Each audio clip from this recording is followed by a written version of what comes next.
Bonjour toi, c'est Mimi. Aujourd'hui, on va parler d'un sujet un peu moins jojo que les cagnottes d'anniversaire ou le BDSM. On va parler d'hommes qui tombent dans des schémas de pensée haineux et arrivent parfois jusqu'à la violence physique. Ces hommes, ce sont les incels, un raccourci de involuntary celibate qu'on peut traduire par célibataire malgré lui ou célibataire forcé. Propulsé par mademoiselle.com. Ah ouais? Oh, ça swing. Le grand public a découvert les incels suite à des actualités tragiques. Le 23 avril 2018, un homme appelé Alec Minassian a loué un véhicule et foncé dans une foule à Toronto. La majorité des victimes de son attaque sont des femmes. Avant son crime, il avait posté un statut Facebook célébrant la révolte des incels et saluant un certain Elliot Rodger. Elliot Rodger est un jeune homme qui a attaqué une vingtaine de personnes en Californie le 23 mai 2014 avant de se suicider. Il a laissé derrière lui un manifeste empli de haine misogyne dans lequel il annonce notamment qu'il va se venger des femmes car elles l'ont toujours ignoré et qu'il veut le leur faire payer. Elliot Rodger est régulièrement salué en héros par la communauté des incels qui voit en lui une sorte de martyr de leur cause. Cette communauté, parlons-en. Les incels ne sont pas juste des hommes célibataires parce que des mecs qui sont pas en couple, il y en a plein, et pas forcément hétéros d'ailleurs, et ça ne les rend pas violents pour autant. Les incels souffrent beaucoup de leur célibat, ils sont souvent vierges ou n'ont que très peu d'expérience, et surtout ils sont persuadés qu'aucune femme ne voudra jamais d'eux. Ils tombent alors dans la haine des femmes qu'ils considèrent comme responsables de leur propre souffrance et se réunissent sur internet principalement pour répandre des propos misogynes et des mensonges. En fait, les incels ont créé toute une vision du monde qui sert à justifier leur point de vue complètement pété. Ils ont même inventé un langage entier dont ils se servent avec leur propre vocabulaire. Par exemple, les Chad, ce sont les mecs populaires qui baisent des meufs. Les Stacy, ce sont les femmes qui sont sexuellement actives, généralement avec des Chad, etc., etc. En gros, dans leur tête, le monde de la séduction est totalement déséquilibré, principalement en faveur des femmes et en faveur des hommes qui ont la chance de correspondre à ce que les femmes attendent d'un homme. Du coup, c'est injuste pour des sous-hommes comme eux, c'est eux qui s'appellent comme ça, car ils n'auront jamais le droit ni au sexe ni à une relation amoureuse. C'est sûr qu'avec une telle philosophie, on a vachement de chance de trouver l'amour, hein.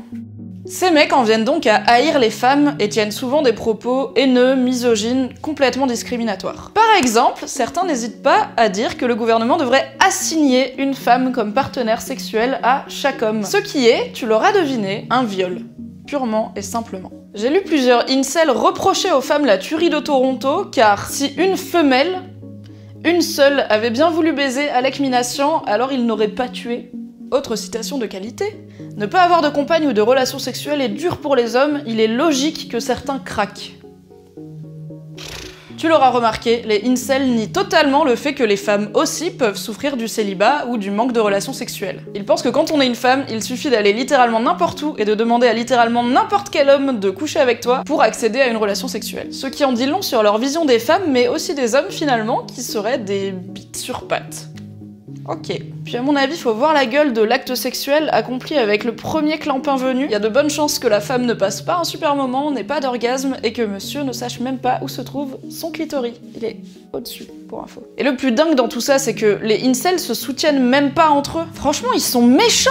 Ils passent leur temps à se rappeler mutuellement qu'ils sont des déchets, qu'ils n'ont pas le droit au bonheur, et que leur situation ne s'améliorera jamais. C'est pas une communauté de soutien face à une situation difficile qu'ils partagent tous, c'est une collection de boulets qui s'attachent mutuellement aux pieds pour s'entraîner vers le bas. Et quand ils deviennent violents, c'est en premier lieu sur les femmes qu'ils se vengent. Au fond, ils se persuadent que le monde ne voudra jamais d'eux, alors que franchement, avec un petit effort, ça irait vachement mieux. Un petit effort et surtout un gros changement d'attitude, car le saviez-vous, appeler au viol subventionné par l'État, ce n'est pas super séduisant. Dans le documentaire Shy Boys IRL, une jeune femme part à la rencontre de plusieurs hommes célibataires malgré eux, dont un qui s'identifie comme étant un incel. Ce mec est persuadé d'être hideux et complètement difforme, alors que pas du tout. La plupart des incels ont un problème au niveau mental en premier lieu. Parfois ce sont de vrais troubles médicaux, et parfois c'est simplement des difficultés à s'adapter à la société. Au lieu de suivre une thérapie et de s'entourer de personnes positives qui pourraient les aider et les tirer vers le haut, ils se complacent dans leur souffrance en compagnie d'autres mecs aussi désabusés qu'eux-mêmes. Au fond, les incels, ça commence comme une histoire triste et ça finit en drame quand certains retournent leur haine contre des victimes innocentes. Encore aujourd'hui, les forums de discussion dédiés aux incels sont très actifs et beaucoup d'hommes y passent des heures et des heures à frotter du sel sur leurs plaies.